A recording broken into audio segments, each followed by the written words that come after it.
Ayun po, magandang tanghali po sa inyong lahat at welcome again sa J-Lab Vlog. Ayun po, medyo namamaos na po ako. Pang ilang property na po ito yung nabibideo po namin dito sa bayan po ng Gimba, Nueva Ecija. So ito naman po, nagsulong na sila dito. Ayan, so ito naman po ay 1.5 hectare naman po ito. Simula dito sa banda rito, paganoon po siya. At hanggang doon po sa may pilapil na yon, hanggang doon. Hanggang dito. Ayan, siguro nasa estimate ko nasa mga 30 to 40 meters po siguro yung kanyang entrada. At ito nga po, magkakatabi na po yung benta na ito. Ito po yung 1.5, 5,000 square meter at yung 1.4. So hanggang dito po yung 1.5 yung kanyang entrada. Nasa mga 30 to 40 meters po siguro o mga 35 meters, mga ganun po. So 1.5 hectare po ito, TCTE title na po siya, buhay yung may-ari. At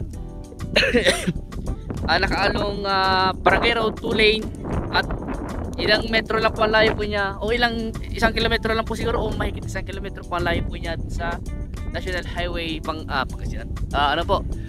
Gimba Pura Road. Ayan po, isang kilometro mahigit po siguro. So ito po, rice field po siya, magandang i-develop na property. Ayan, haba po ito. Paras po sila siguro ng haba din. At medyo mas maliit nga lang yung ng entrada. Ayan po. So 1.5 hectare at ang presyo po ng property ay 3.3 million. Ayan, napupulol na ako, pasensya na. Medyo nagpupong na yata. Hindi pa po nananghalian. Pasensya nyo na rin po, medyo malakas po talaga sa lugar na ito. Ayan. Rin to. So yun nga po, ang kalye ng property ay para sa po si detalye nila dito din nga lang po dito, buhay po yung nakapangalan din po sa title dito at na-transfer na daw, kaya TCT electronic title na po ito at buhay po yung nakapangalan sa title. Lahat na rin po siya at hindi po binabaha po dito sa lugar na ito. Itong bayan ng Gimba ay hindi po binabaha. Halos boundary na po ito ng Gimba at Pura. Itong property po na ito, itong barangay na ito. Ayan. Medyo mainit yung araw. Ayan po. Maganda po yung mga property po dito na binebenta. At sabi po sa akin, meron na daw pong benta dyan sa part na yan. Mamaya ibibideo ko ulit ibang vlog na rin po yun. At yan po yung harap ng property, may tatlong puno. Mga kaya yan, Lara yata o Jimilina o Ipinipin. Ay hindi, Madridika to. Tignan nyo po yung paligid po ng property. Ano po ang ganda.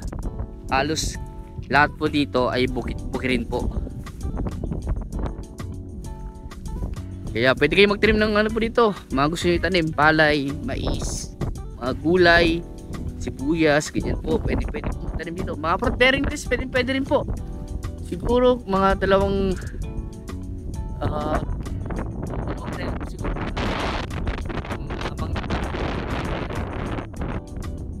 sa mga 30 to 40 meters na po yung kanyang entrada. Ayan po. Ayan.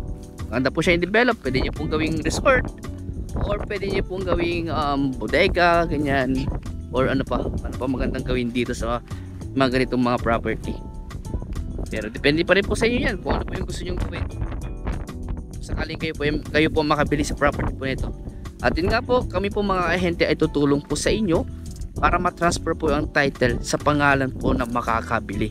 Ganoon din po ay kakasabi lang din po sa akin ng mga source po namin dito o contact po namin dito na sasagutin din po ni seller yung kanyang obligasyon, yung capital gain tax. Ganoon din po yung kanyang amilyar kung sakaling hindi pa nabayaran. Pero for sure nabayaran po yun dahil TCTE title na po ito, tax updated po ito. At kailan na po ito na transfer.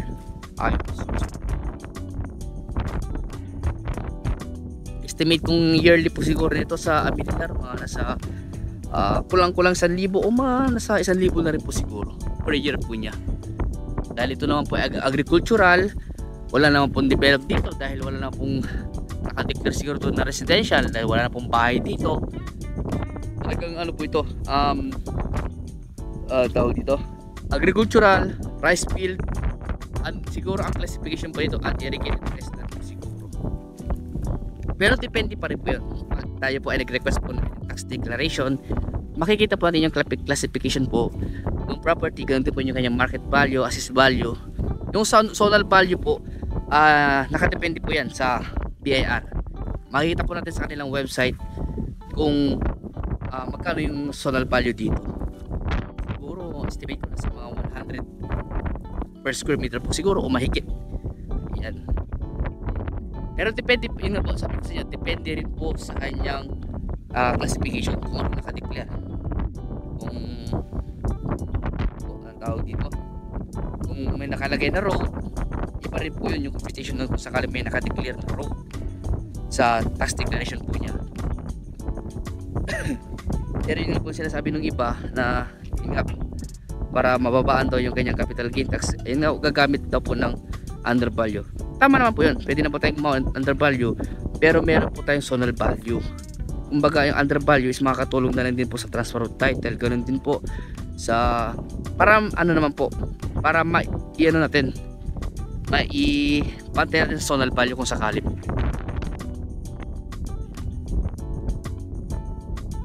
So ano mapuntahan doon, mahaba talaga eh.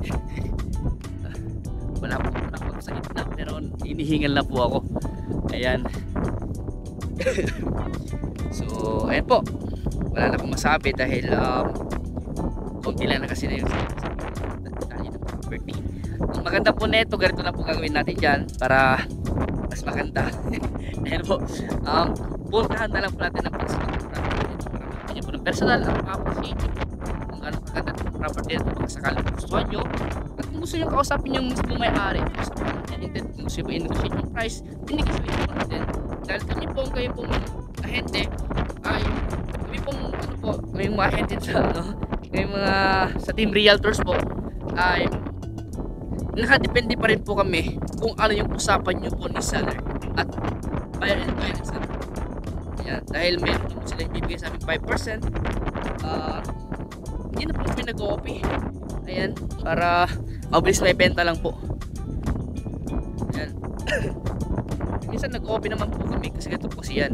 Nag-OP lang po kami kung sakaling yung seller ay hindi po niya sinasagot yung kanyang obligasyon. Kasi ano naman po, hindi po kasi mabebenta yung property ko sakaling, or ano po kung sakaling hindi po makukompute yung ano niya, yung kaya BIR, kung hindi po niya sasagutin yung obligasyon niya. Kaya ang ginagawa po namin, nag-overprice po kami para sa obligasyon na lang po nila. Ayan. Pero karamihan na po sinasagot po nila yung 5%. Ganun po yun. Excuse me, inuupo po ako, medyo minamalat na. And nga po, kung may katanungan po kayo regarding po sa property na ito, tawag po kayo sa akin. So puntahan po ito ng personal, sasamahan po namin kayo. Mag-schedule lang po kayo, huwag lang po sa Monday to Saturday na po. At yun po, sabihin nyo pa rin po sa akin, baka mamaya po meron po biglang lakad or ano, baka pwede kong i-recommend yung ibang kasama po sa team na sasama po sa inyo sa property. So hanggang dito po muna, wala na po dahil limited lang po talaga yung mga importante lang, yung kagaya po title property, TCTE title lang po siya, yung extrajudicial, tax updated, at ano pa, yung presyo, yun na po, 3.3 yung presyo sa po sa amin. Yung lokasyon po ng property dito po sa bayan po ng game, easy. So sa mga bago sa pag-ibig dyan, mag-usap na lang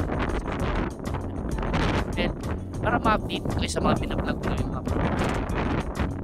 May mga kasama ko, nagulong na po sila kumakain po ng pinapapas tubig. Yan, ang buhay namin mga ahente, nagano po na po kami makabenta at may hanip sa mga gusto nyo bilhin mga property. At para matulungan nyo po kami at matulungan din po namin kayo. Ayan. Maraming salamat po at God bless po sa ating lahat.